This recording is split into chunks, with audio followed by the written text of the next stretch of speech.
Hi there, everyone. We'll get started here in just a few minutes.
Hey, y'all, we're all right?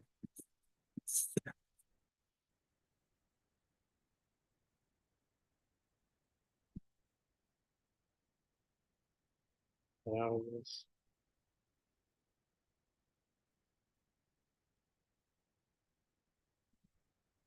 Okay, I'll call the April 2025 meeting of the Manitou Springs Planning Commission to order.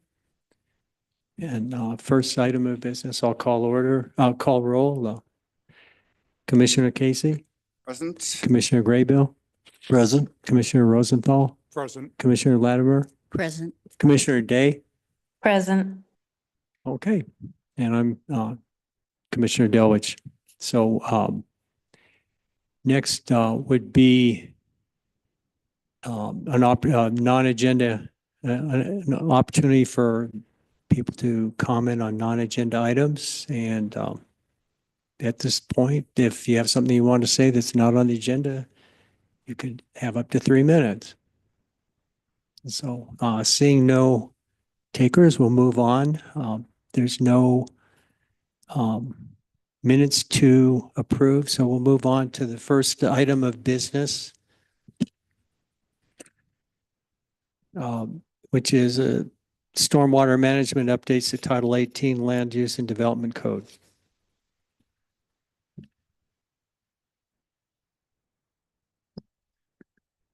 Okay, thank you, Chair. For the record, Fred Rolandhagen, Planning Director for the City of Manitou Springs.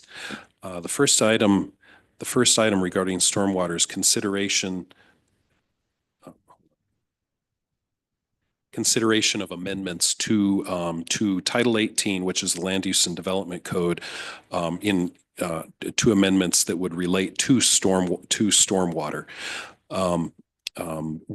Our consultant who's been working on these particular amendments is on Zoom, John Chavez. So he'll be here, and I'll probably ask him to fill in any gaps that I have left out as we're going through this. I do not have a PowerPoint presentation, but the draft amendments are in the packet, and I will put those draft amendments up on the screen for everybody to see when we get to that point. But I'll just go through my memo, my report, kind of talk about the background of this, and then we can go from there. But essentially, in order, the reason these updates, the reason these amendments are required are for the city to remain compliant with the city's, what we call the city's municipal separate storm sewer system, or MS4 permit, which is issued by the state, by the Colorado Department of Public Health and Environment. So in order to do that, the proposal is to make updates to 3 titles, Title 6, 14, and 18 of the municipal code. Any amendments to Title 18, which is the Land Use and Development Code, must be heard by the Planning Commission first, and then a recommendation made to City Council. Titles 6 and 14 do not need CPC review or recommendation. So what we're looking at and what I put in your packet is just those amendments to Title 18. I'm happy to talk about any other amendments that have been made or that are proposed in 14 and 6, and Mr. Chavez can also talk about the broader scope and the broader issues of those things as well. But this effort began back in 2021, where John Chavez conducted a baseline MS4 permit compliance evaluation for the city, with the evaluation, he found some deficiencies of the stormwater regulatory mechanisms, and so the amendments that are being proposed today are our follow-up, or the city's follow-up on the recommendations that resulted in this evaluation. Initially, the municipal code will be updated to reflect conditions that are included in our MS4 permit with the state. And a new program, what we call a program description document, along with several procedural documents, will be developed after the municipal code is amended. So there's going to be procedural documents that staff will be able to follow after the code amendments are updated. So the majority of amendments in this effort are actually located in Title 14, which is the Stormwater Quality Management and Discharge Control title. The proposed amendments that are in Title 18 that we're looking at tonight are intended to support Title 14. And so Title 18 amendments apply to applicable construction activities and include additional documentation and application submittals that are required for permanent stormwater quality control if a proposed development is triggered. So there are, if you recall, we have a grading and erosion control permit process and a permit that outlines the requirements in Title 18 for grading and erosion control when you're doing site disturbance. And there are certain thresholds, there are certain triggers that that exist that would trigger that would trigger somebody into requiring a permit. Those particular thresholds are not proposed to be revised, other than we want to be assured that if there is any land disturbance in a development that meets the definition of what we call an applicable construction activity, that is defined in Section 14, that a permit would be required. So what we're trying to do is basically make that connection between Section 14 and Section 18. Let's see.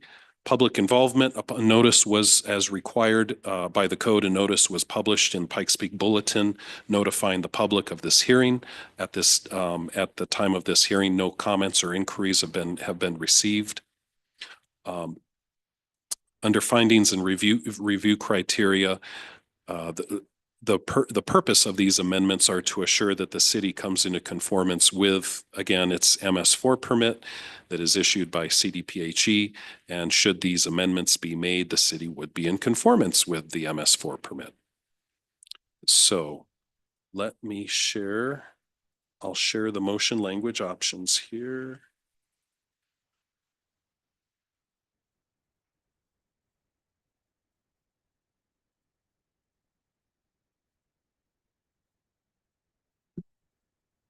Let the record show that Commissioner Wilson has joined at 5:41 PM.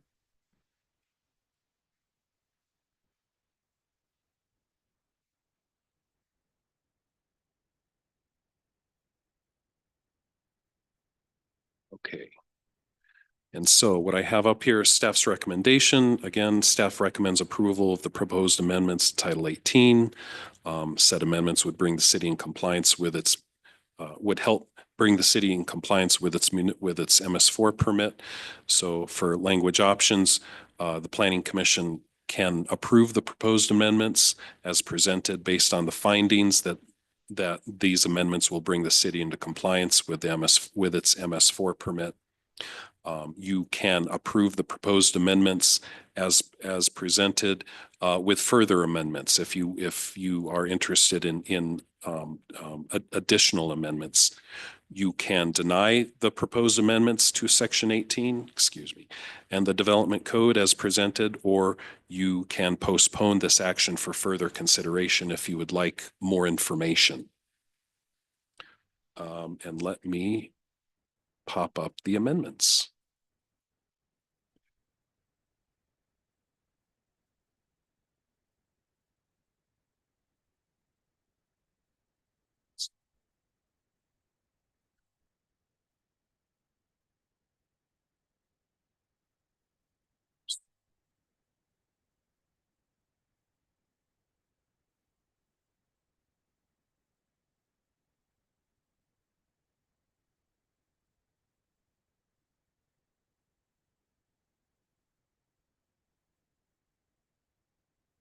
Essentially, the biggest change is a new section under section 18.03.11. We're calling it stormwater management. Essentially saying that this is what's being proposed to make that connection with Title 14, and indicating that all drainage plans and reports shall meet the design and submittal requirements of the City of Colorado Springs Drainage Criteria Manual, which are our standards. And then indicating with the submission of a final drainage report for a project meeting the definition of what an applicable development site is. The engineer of record shall include for each detention and filtration facility certain items that are required, and it's listed. And then moving on down under the section for grading and erosion control permit. 18.06.4.23 identifies the requirements for applying for a permit for grading and erosion control activities. And there are specific additions under applicability.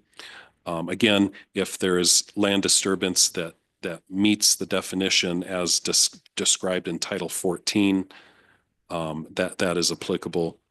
And then it further describes the requirement for a grading and erosion control plan.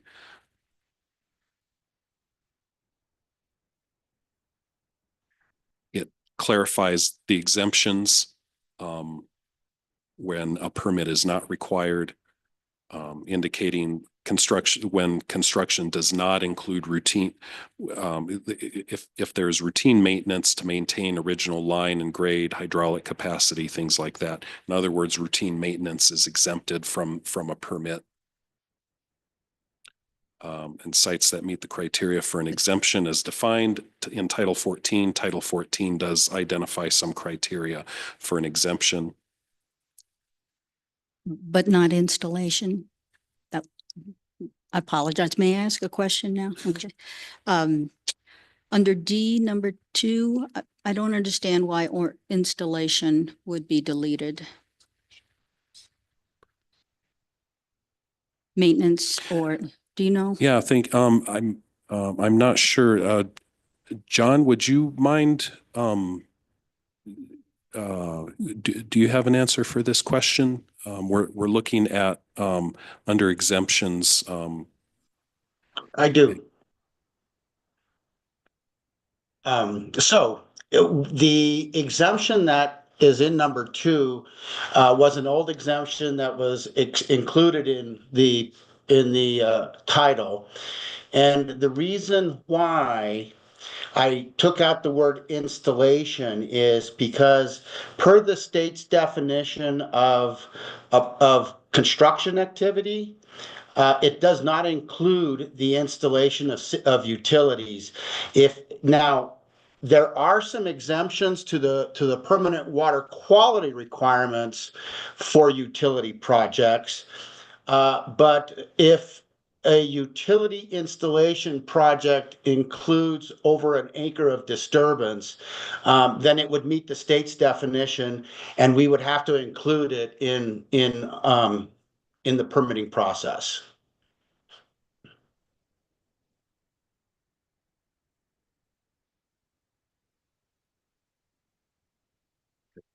Thank you. I think I understand. Let's see, it also adds a few, makes a couple changes under the procedure, basically indicating that in addition to the general application procedures outlined in Title 18, applicable construction activities shall follow, again, making that connection, shall follow the application procedures outlined in Title 14. Essentially, and John, if you could correct me if I'm wrong, essentially the idea is that if land disturbance is over an acre, that kicks in the requirements for Title 14 in a nutshell. Is that correct? That is correct, Fred.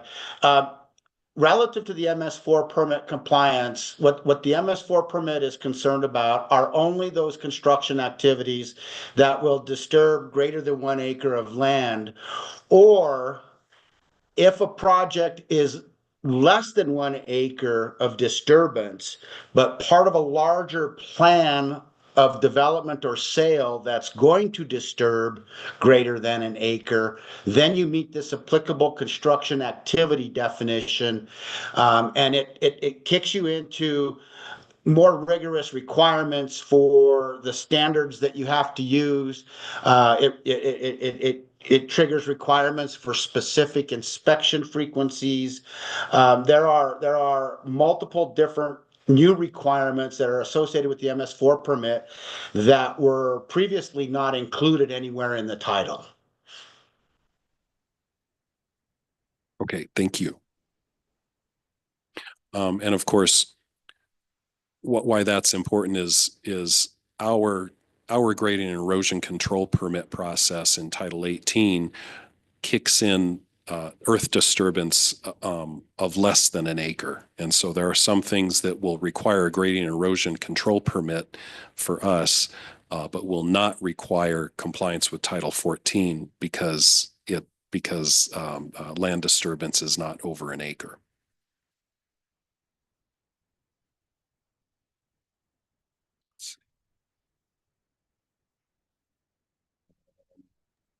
Right. If I could address that, just one clarification.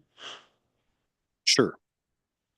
So what we didn't want to do is the city of Manitou Springs in their existing Title 18, they have very strict criteria that requires this grading plan, but the current requirements in Title 18 for that grading permit aren't as rigorous as what is required by the MS4 permit. And so what we didn't want to do is we didn't want to water down your criteria and say, we're not worried about anything less than an acre anymore. But what we did was we created this off-ramp or this connection to Title 14, which has all this more stringent requirements, just for those sites that are over an acre or less than and part of a larger plan, i.e. meet that applicable construction activity definition as provided by the MS4 permit. We didn't want to send everybody down that rigorous path. So that's why we just made a connection between Title 18 and Title 14. And in that process, I just had to do a little bit of cleanup in the existing language of Title 18 to make sure that it was copacetic with the MS4 permit. And that specifically goes to that elimination of the term installation for city utilities. Yeah, unfortunately, the state in its stormwater program, if you have to excavate a line to replace it, that's no longer maintenance. That's actually that's new construction. If you dug a hole to just patch the line, that would be maintenance. But again, you know, and in that latter case, you would never exceed the acre of disturbance. But certainly, you may in, you know, laying 2,000 linear feet or 3,000 linear feet of pipe. So that's what we tried to do, was preserve Title 18 grading permit as it existed and just ramp it up for these bigger sites. Thank you very much for that clarification. And that's the end of staff's presentation. Are there any questions? Yeah, I'm just curious, you know, based on this, like right now there's utilities being installed at 6 El Paso. And would they, you know, that would be like new construction. So would they be, you know, it's a little, in D, it talks about the exemptions and let's see, excavation by the city for the purposes of maintenance is an exemption, but this was new utilities. So should that have all been under this umbrella? And Were the utilities public utilities, or were they Yes. private? They were public Yes. utilities in the right of way? no, Okay. on the property, there are 3 lots that were developed there that never had utilities, and they've sort of torn up the hill. And I'm just curious what applicability there would be to that. Do you mind if I jump You in? can address it. So I'm a little, I'm familiar with the development at 6 El Paso, and I think that there is a distinction between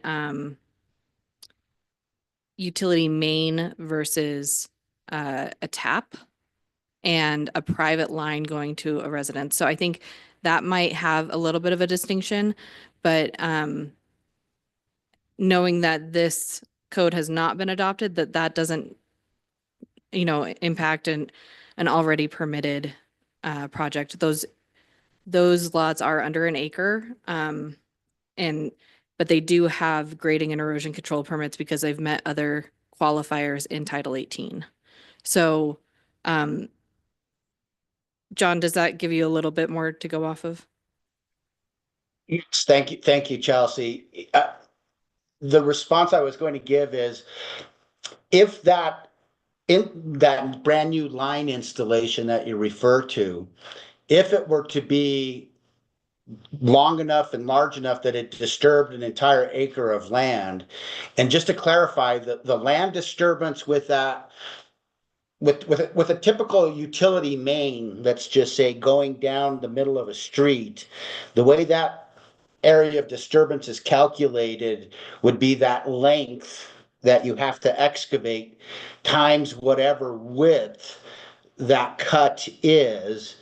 And depending upon whether you're on a paved road or going through a field, you would add in the width necessary for the spoils that you would put off to the side of the trench.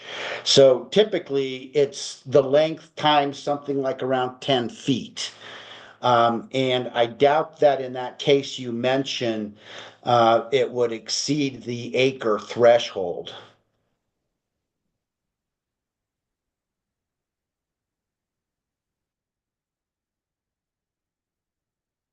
So because, just to clarify, so because those utilities did not exceed an acre threshold, Title 14 would not be kicked in simply because of the utility installation. No, simply because it didn't exceed an acre. Does that answer your question, Chair? Yeah, it's, probably irrelevant since this hasn't been adopted yet. I was just curious as an example how that would work. So, Commissioner- I do have I think there's one minor typo that, these are the kinds of things that later on people say, I couldn't find the form. On the first page of, where we start 180311, there's a numeration of 4 reports that need to be done. And, the last, it says items 1 to 3 are obtained from Manitou Springs Planning Department. The stormwater detention and infiltration facility design data sheet can be downloaded. And so I tried to do that. I was just curious. I went to the website and tried it. And it actually, there is a data sheet. It does not say facility in it, though. That's just a minor thing that might confuse someone. Sorry, Commissioner Day has her hand raised as well. Yeah, thanks for that clarification. We'll clean that up so the appropriate forms can be either found through this code, or they can be found in the planning department. Yeah, well, it's specifically here, it says go to the website. It doesn't say go to the planning department. It says the first 3 you get from the planning department, the 4th one you get from the state. And it's fine either way, but it's just a little typo. Okay. Thank you. We'll make that change.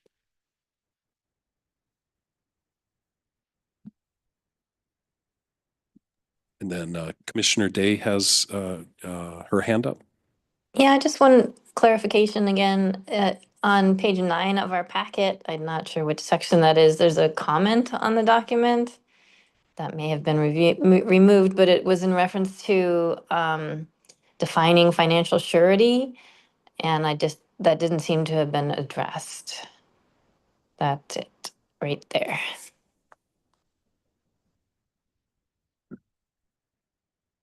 We do have financial surety defined elsewhere in Title 18 and when that is triggered for land use developments.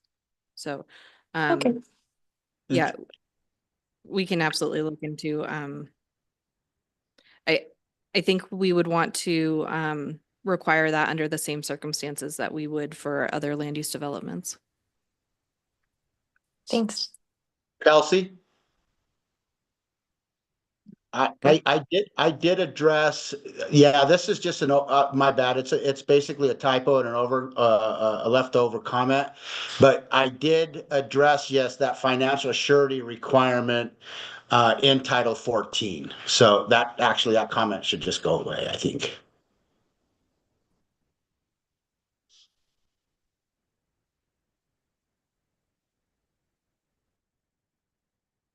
Okay, we will make sure that comment is removed. Okay, any other questions? Okay, then I'll open it to the public. If anybody in the public would like to comment on this. See no takers, so we'll close the public comment part of this.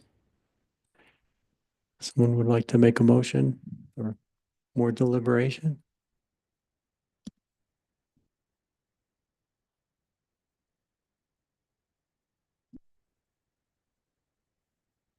I will make a motion that we approve the proposed amendments to Section 18 Land Use and Development Code as presented based on the findings that these amendments will bring the city into compliance with the municipal's separate storm sewer system, MS4, permit issued by the Colorado Department of Public Health and Environment. I'll second. Okay, just a clarification. This is a recommendation, not an approval. The council will be the final say. So other than that, We're not certifying it.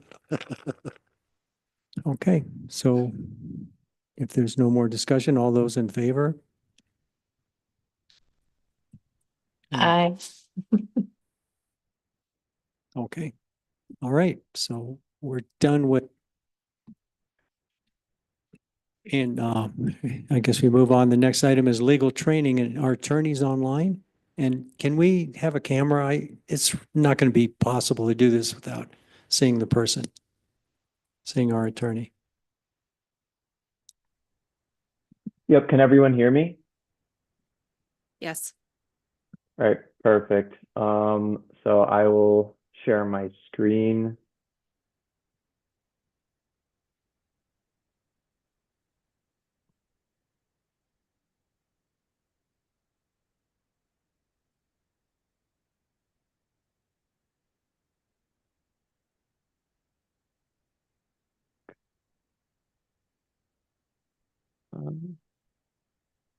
Did the screen sharing stop? Yes, it was up briefly. Okay, let me try this again.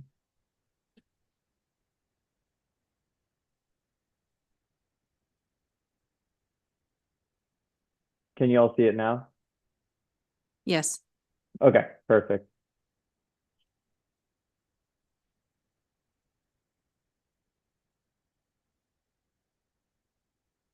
Okay, so this presentation today, we're going to talk about, the scope of the Planning Commission, the differences between legislative, quasi-judicial, and administrative actions.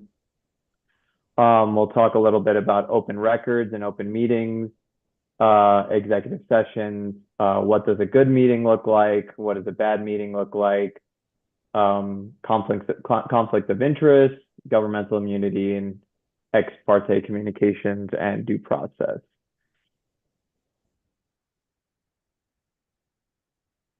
So the purpose of the Planning Commission is stated in section 2.20.010 of the city's code. It's to guide and accomplish a coordinated, well-adjusted, and harmonious development of the city. This Planning Commission shall make plans to best promote the health, safety, morals, and economy in the process of development.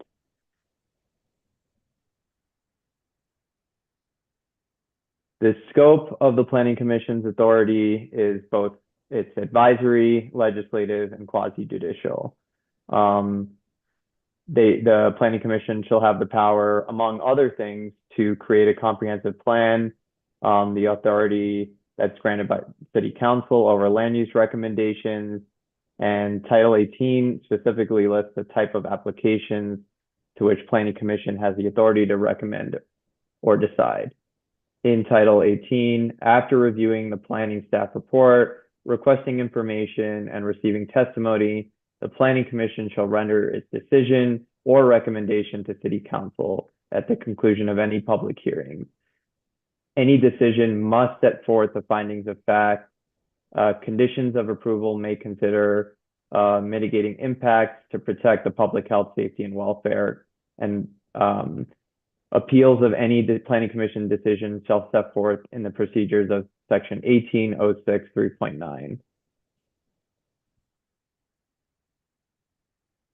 Some things for the Planning Commission to consider.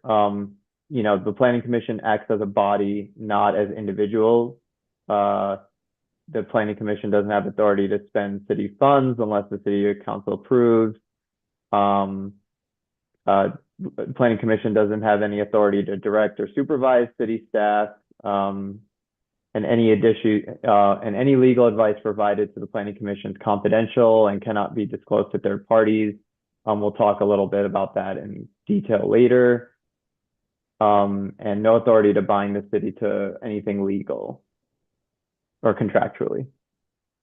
So the three powers of the Planning Commission, they have the quasi-judicial, which we'll get into more detail, legislative, which you all just completed with the stormwater regulations, and administrative. So quasi-judicial is a discrete act relating to a single item, for example, approving a minor development plan. This is where due process is triggered. We'll go into greater detail later. The key must apply criteria to the evidence presented at a public hearing, must be fair and impartial, no ex parte communication, and subject to judicial review. Legislative, creating comp plans, zoning regulations, amending the code, other policy decisions, not applying any criteria to an application, and administrative is day-to-day activities. When the commission makes a quasi-judicial decision, it's acting like a judge on a specific application and making a specific ruling. Quasi-judicial decisions must be made on the public record following a public hearing where the applicant has notice and an opportunity to be heard, no closed-door communications. Legislative, broader decisions that have a widespread impact. The Planning Commission could be making a new criterion or policy that will apply to all future decisions. They're reflective of some public policy relating to matters of a permanent or general character. And administrative is more record keeping, broader decision making, not pertaining to a policy or application. For example, changing a meeting date or adding something to the next agenda.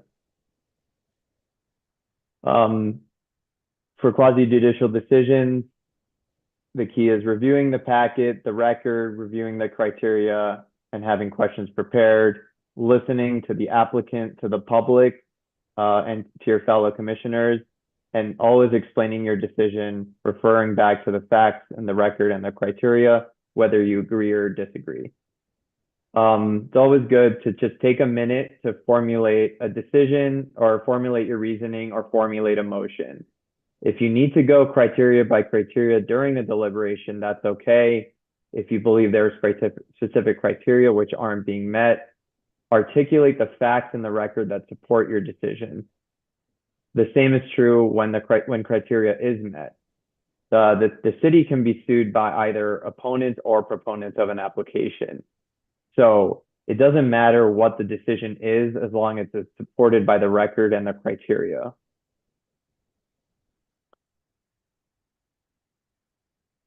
Kind of the three criteria to identify a matter as quasi-judicial is a state or local law requiring that the body give adequate notice to the community, that the body conducts a public hearing pursuant to that notice and gives citizens the opportunity to be heard, and that requires the body to make a determination on applying the facts and to the criteria to the specific case. So now we'll transition quickly to open records. As you all know, it's governed by the Colorado Open Records Act, or CORA. Public records must be open to the public for inspection. It includes all writings made, maintained, or kept by any public body, which is used by the body to conduct any of their functions, administrative rule, or anything involving public funds. Public records can include correspondence of elected officials, unless it's work product or attorney-client privilege. We always recommend think twice, hit send once, keep CORA in mind. We're seeing more and more CORA requests coming up in our practice. It's still, it's more with councils, but Planning Commission, it's still important to keep this in mind. You always ask, would you want this email or text message to show up in a CORA request? What if the local newspaper makes a request? Would you want your emails or text to show up in print?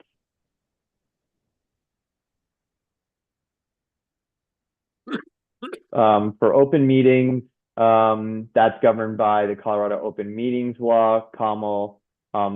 Every meeting requires proper notice Meetings of a quorum of 3 or more members may only be held after at least 24 hours notice and must be open to the public. A meeting can be defined as a gathering of in person, telephone, or electronically, or any other means of communication.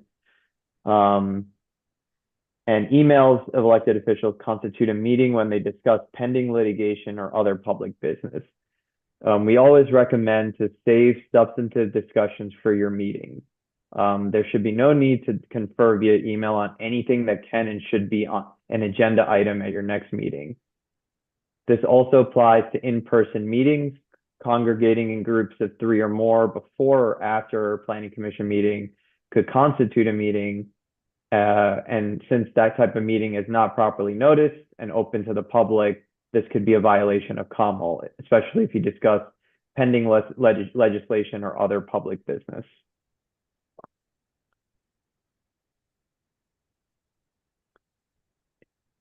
Here is just kind of a chart explaining how open meetings apply to a local body, what's subject to the open meetings law notice.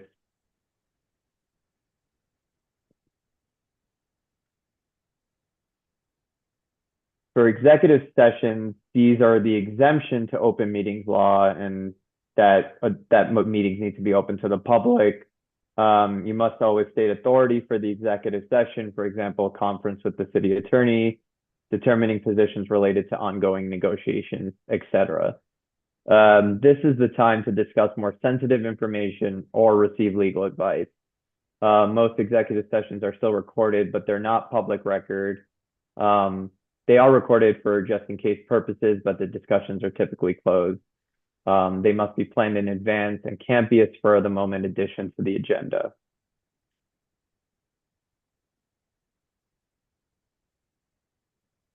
Another open meetings law exception, administrative exception, which communications which don't relate to the merits or the substance of pending legislation or other business are not considered meetings, including forwarding information, responding to an inquiry from an individual not on the planning commission, or posing a question for later discussion.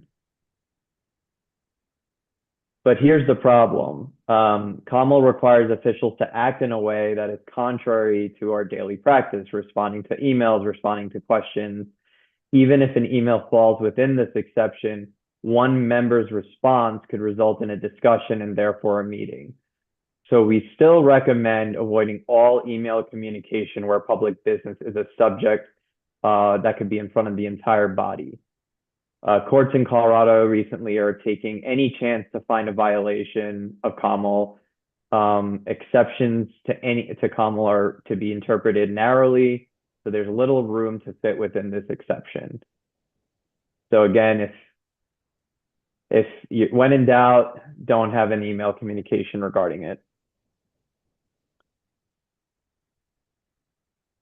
Good meetings, why should you care? Public meetings and hearings implicate due process. They're often the public's impression of the city, their credibility and integrity of the commission or the council. Citizens and applicants should be treated fairly with respect, and all decisions must be documented. Sometimes public meetings and hearings are the public's only contact with the city, so we always want to make sure we're having good meetings. Here is what a good meeting looks like. Just breaking it down to 4 points. Every decision following a clear and consistent framework. Every decision is based upon the record and the criteria. All public testimony is in an orderly fashion, and the commission is user-friendly and not intimidating. Bad meetings, sloppy mix of public, applicant, and public body debate. I've seen meetings where the public is just having an answer and question forum with the commission, and they're talking back and forth with each other, and it just becomes a mess. Negotiations and deal making on the fly. There's been some commissions where they'll just grant a variance without applying the criteria or having a public hearing when just a public goes request it in public comment, which is not okay. and confusing conclusions and decisions. We've seen where commission members have said no to an application without providing reasoning or applying the criteria. Those are all signs of bad meetings. The key is the process supports the substance. It's not your job to decide whether an application is a good idea or one that you personally don't like, or that you wouldn't want in your town or city. Your job is to relate the application and facts to the criteria, to the procedures, and whether it meets them all. And if the meeting goes well and the application goes well, a good process should give you all the standards like criteria and facts to make a good decision. So, for example, you may believe a regulation is inappropriate. For example, that there shouldn't be any more liquor stores in Manitou Springs. That's a policy decision, but you are required to apply the regulation criteria to the application. The same is true if you think a regulation should be more relaxed.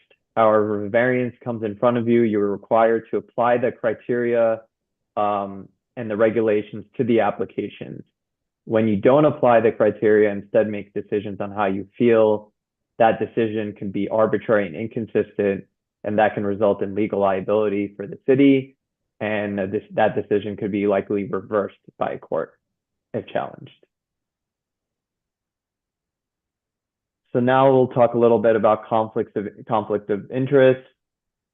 This is governed by Amendment 41 of the Colorado Constitution, the Colorado Code of Ethics, CRS 24-18-201, and Section 160 of the Manitou Springs Municipal Code. Generally, you cannot perform an act affecting your economic interest or family members' interest. Steps to avoid any violations of conflict of interest: disclose the interest, recuse yourself, and leave the room. Only if you have a valid reason. Otherwise, you must vote, and you cannot influence the decision in any manner. You can't lobby your fellow commissioners or speak for or against as a public citizen. If you're ever on the fence, always it's better to disclose, and then myself or staff can determine if it's a true conflict of interest and whether you need to recuse yourself. And if you always need a reminder, Section 160.10 of the code talks about conflicts of interest.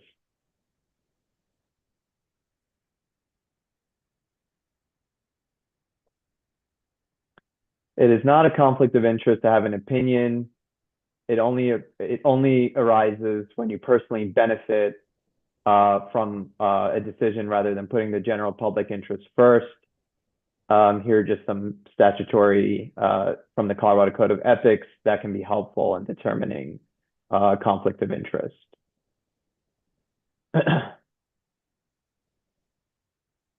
So here are some examples of a conflict of interest. I know this may seem that you might know this, but I'll just go over a few of these. So for impartiality, so if two council members help with a petition opposing an issuance of a permit for a massage parlor license, member A is actively involved, wrote an opinion piece in a newspaper, urged the public to oppose. This would be a conflict of interest, and that member should disqualify themselves. Member B, limited involvement with organizing the petition. Member B's conduct doesn't amount to a conflict of interest and can participate and vote on the permit. Another example, councilmen own land on the edge of a reclassified property near Cemetery Golf Course. This would be this interest would be too remote and speculative and no need to disqualify. However, a member of the planning board owning land abutting a proposed subdivision application, that member is disqualified and can't vote. For appearance fairness, zoning member can testify against the variance at planning commission, variance needed before the zoning board for subdivision approval. That zoning member board must disqualify even though there's no pecuniary gain.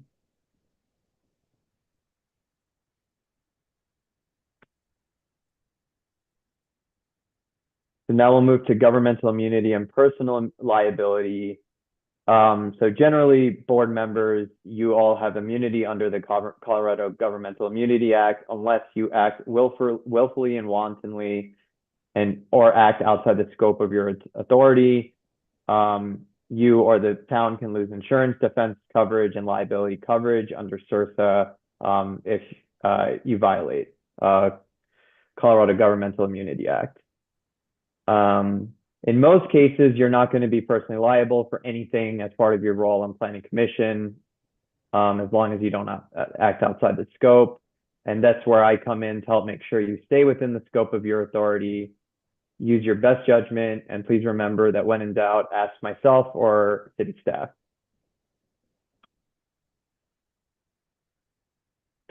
Here are some examples that you can lose your immunity and subject yourself to personal liability.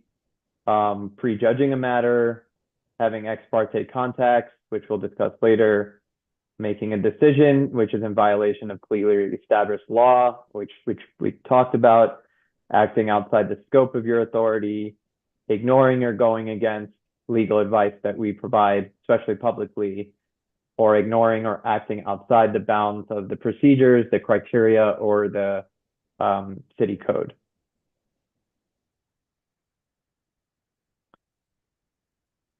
Ex parte communications, broadly defined as any written or verbal communication outside of a regularly noticed public hearing between an official with a decision-making authority and one or more of the parties, and not all the parties concerning a matter currently being considered or about to be considered.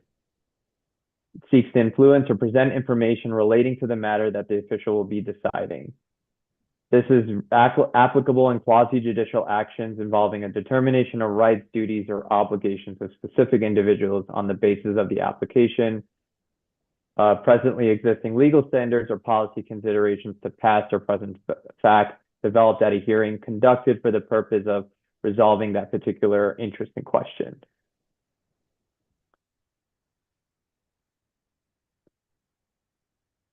So as we said, as a quasi-judicial decision-making authority body, the Planning Commission, any ex parte communications related to applications pending or coming before you are improper because, and here are the 4 keys, due process is implicated, and it's required that applications are heard before an impartial body. Quasi-judicial decisions must be supported by the facts and upon the evidence in the record, and only on things that are presented at the hearing, nothing outside of it. If parties are allowed to cross-examine the other side, they can't cross-examine or question ex parte communications. So that's another policy reason. And if your decision is challenged, any ex parte communication could be grounds for reversing that decision in court. So some tips for avoiding some ex parte communications, whether in person, verbal, or over the phone. Stop the person and advise them that you are a sitting judge, adjudicator, or on the planning commission in this matter and cannot hear things outside of the hearing.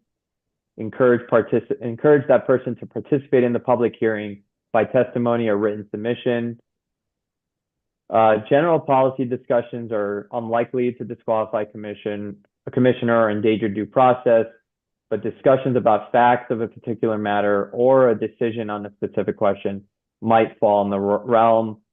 Better to be safe than sorry, and just don't have those policy discussions outside of the public meeting.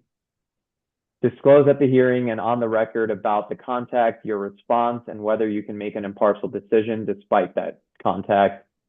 And consider if you should abstain or recuse yourself from voting on the matter. And ask yourself, does that communication affect your impartiality, create an appearance of impropriety, or create a conflict? When in doubt, just ask myself or staff. And finally, due process. This is a big deal, especially in quasi-judicial decision-making. Any applicant appearing before a local body requesting a decision when a local body is acting within the scope of its powers is entitled to receive due process. This is laid out in the 5th and 14th Amendment of the U.S. Constitution, our own Colorado Constitution. And property rights that are at question in land use applications implicate all four of these. Here is what the difference between procedural due process and substantive due process, which both are implicated in quasi-judicial decision-making. For procedural, it's defined as minimum standards of fairness in process regarding land use regulations and actions, right and notice to be heard, obligation for the planning commission to adhere to the time requirements and deadlines, and all regulations, they can't be uncertain or vague. For substantive due process, all actions must advance legitimate government interests related to public health, safety, and welfare. There must be a valid purpose for the regulation.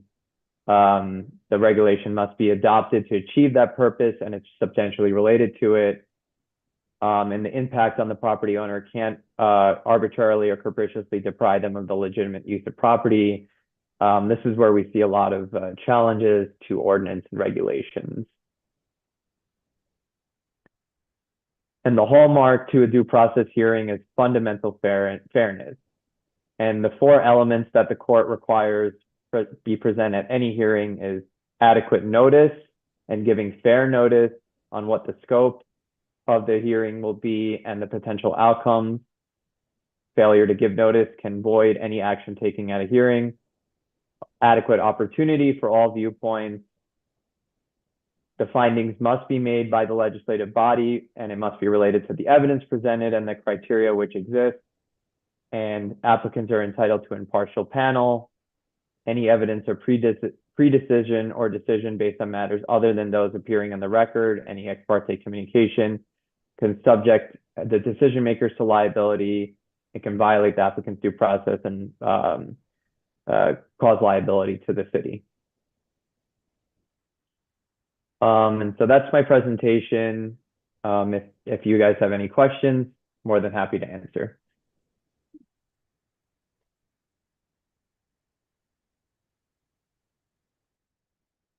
Would it be possible to share that presentation with the commission so we can look at it again?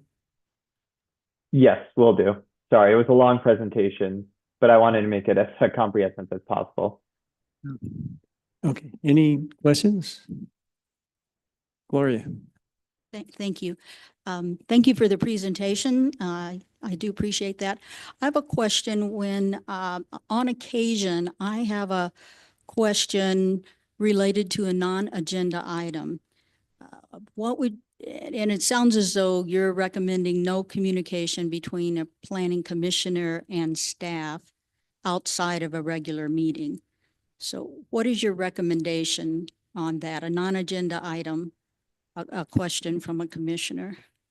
No, sorry, and I was probably unclear with that. So you can email staff. It's just if it's regarding if it looks like you're prejudging a decision or making a decision before the record. But if it's a non-agenda item, feel free to ask staff questions. If you have a question on the staff report or anything in the agenda that doesn't involve your decision making, you can still ask staff over email. And if you don't know if you can ask that question, feel free to shoot me an email because that is protected attorney-client privilege. Okay, thank you. Thank you for that presentation. I've got a comment and that followed by a question. And early on in the presentation under the good decision slide, you gave the example of reviewing the packet. I would add visiting the site is part of the process as well. Then my question is it true that anybody can appeal any decision that we make? For example, if we approve an applicant's request, the neighbor can appeal the approval, or if we deny a request, anybody can appeal the denial. Is that true? Yes, so someone can appeal that and so depending on the procedures, right, if that appeal, the planning commission makes a decision, someone doesn't agree with it and appeals it, it would go in front of city council, per the code. And if they don't agree with that decision, they can appeal that. Next step would probably be district court. Obviously they would need to have, standing and other statutory, constitutional requirements, but generally anyone can appeal that decision. Thank you. Okay, I have one and then I'll get to you. My struggle is, from time to time, we'll have something, say a variance or some kind of exceptional situation where there are specific criteria that need to be met. And there'll be a lot of pushback from the community or people giving testimony like, oh, look, your criteria, we understand that, but it's so important. The community needs this housing.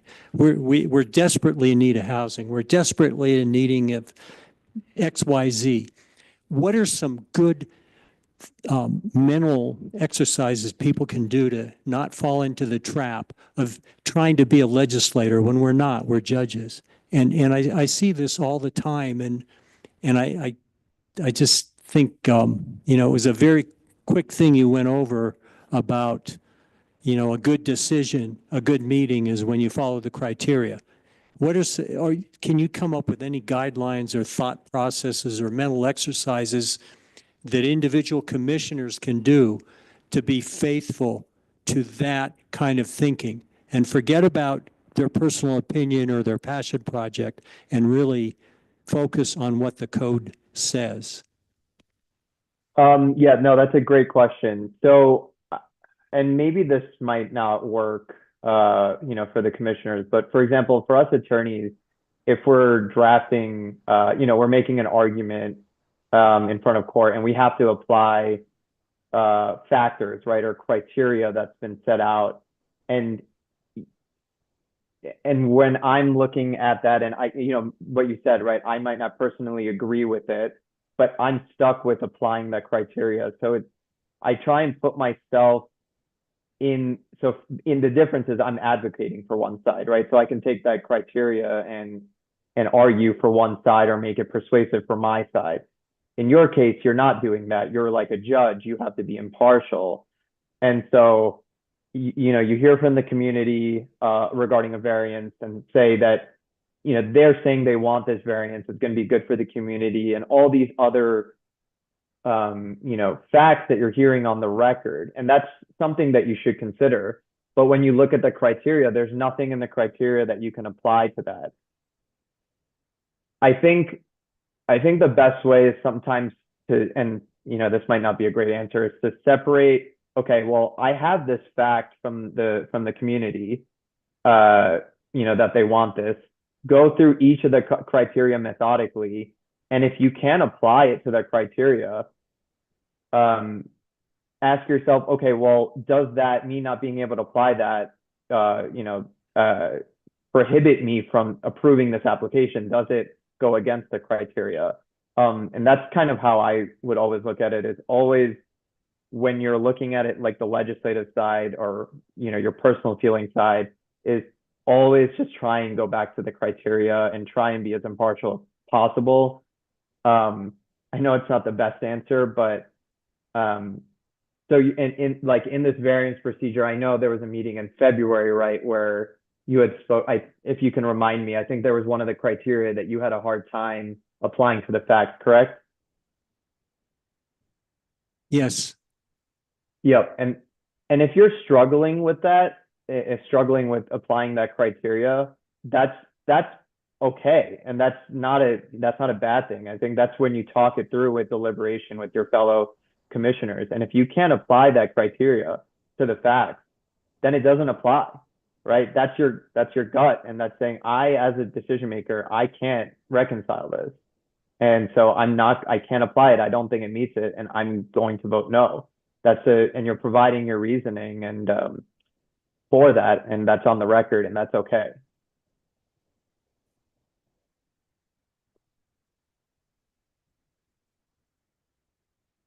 Hopefully Okay, that we- answers your question. From our council liaison here, Julie Wolf. Hi.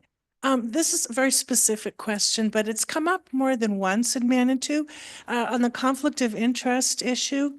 So if we have an alternate on the planning commission who is not sitting on the commission that night, they're just in the audience, are they at liberty under that circumstance to advocate for or against one of the pending applications before the commission, or is that a conflict?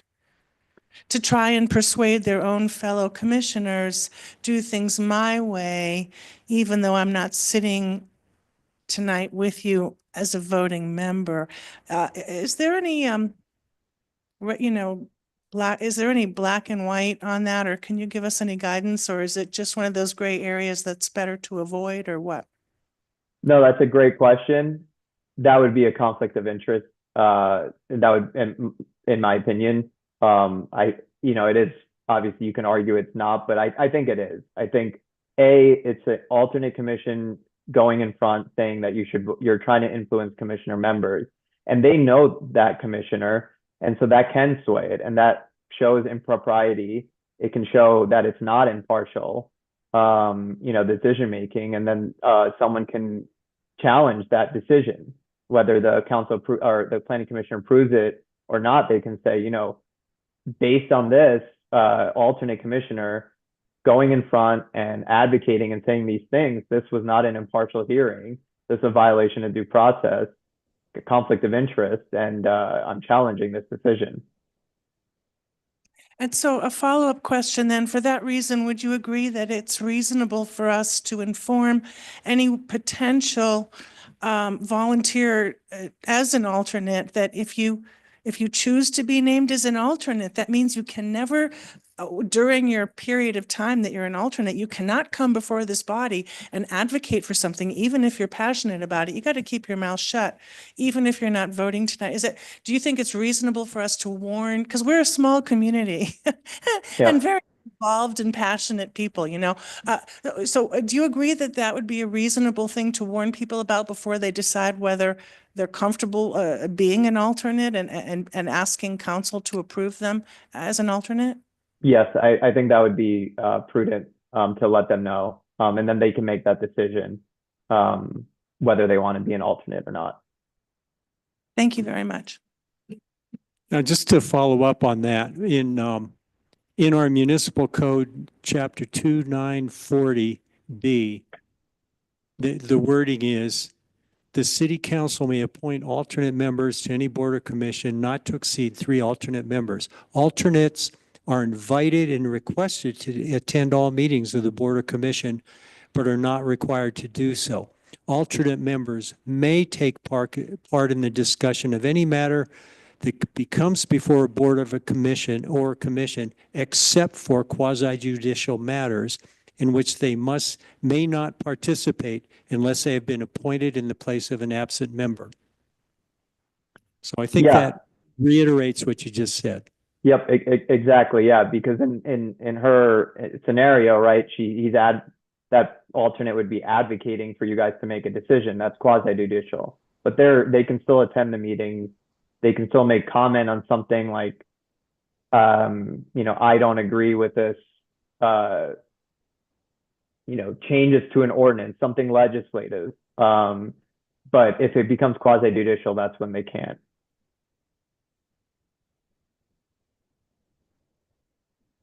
Okay, anything else? Anybody in the audience have any questions? Okay. So is everybody trained now? Okay, great. Thank you. Thank you.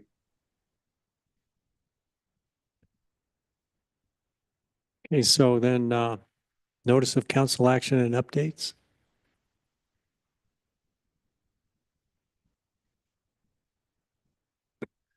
Trying to find my agenda here.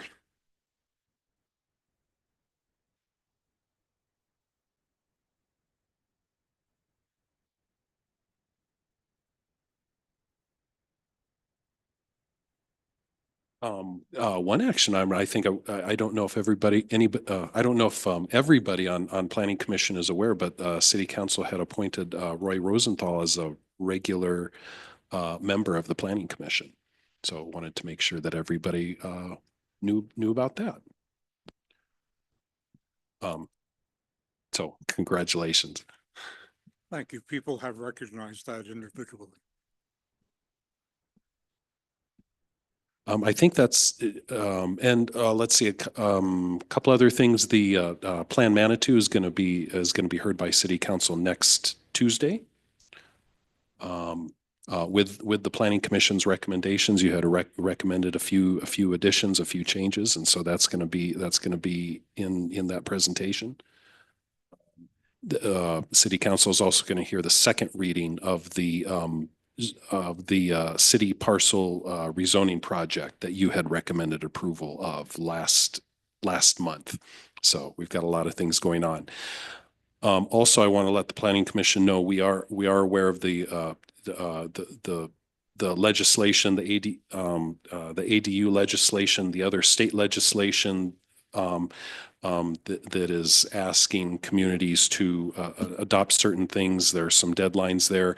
We are proposing, we're going to have a work session with Planning Commission during your regular meeting in May. So keep an eye on that, and we'll be moving forward with getting that moving. Any questions?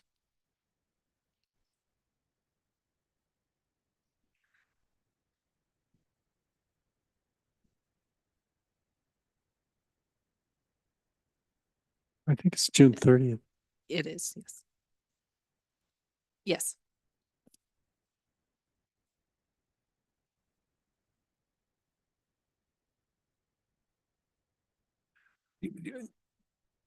Yeah, that's possible. So I don't know.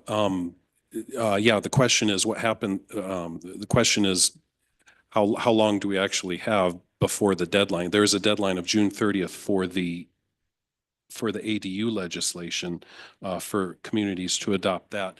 So yes, so there's a limited time frame for both Planning Commission and City Council to consider changes to the code. Part of this process is also for the Planning Commission and City Council to consider advice from legal counsel. And there's some I'm not going to go into it right now, but there's advice that legal counsel has that both Planning Commission and City Council need to consider, that I don't know how to say this because I'm not an attorney, that could affect the outcome of that decision.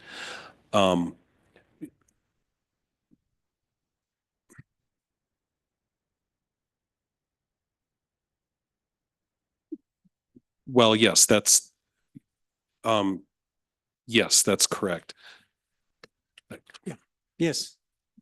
Yeah. Yeah. Sorry, you should be up there to be on the record. I just was thinking the City Council is going to want the recommendation of the Planning Commission.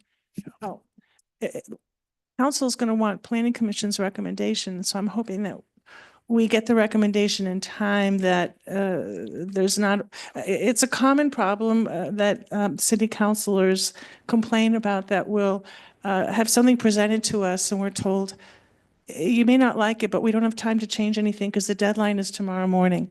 So I just wanted to make sure that your recommendations to council come in, and like I would hope at least a month before the state deadline kicks in. We are actively working with the Department of Local Affairs on their rulemaking and regulations regarding reporting and all of their other requirements. We are actively working on this, and I don't want you to think that it's been an intentional delay to trip any of our boards up. Yeah, and also part of this process, I'm going to be working with Planning Commission's legal counsel as well as Jeff to make sure. I do not want to tighten the timeline for any decisions to be made unless we absolutely have to. And so if there is an opportunity, I want to make sure that I understand what happens on June 30th. And if there's an opportunity for us to take the time that we need to make a decision, and if that goes until after June 30th, I want to make sure that that's clear with everybody and that we have that opportunity to do so.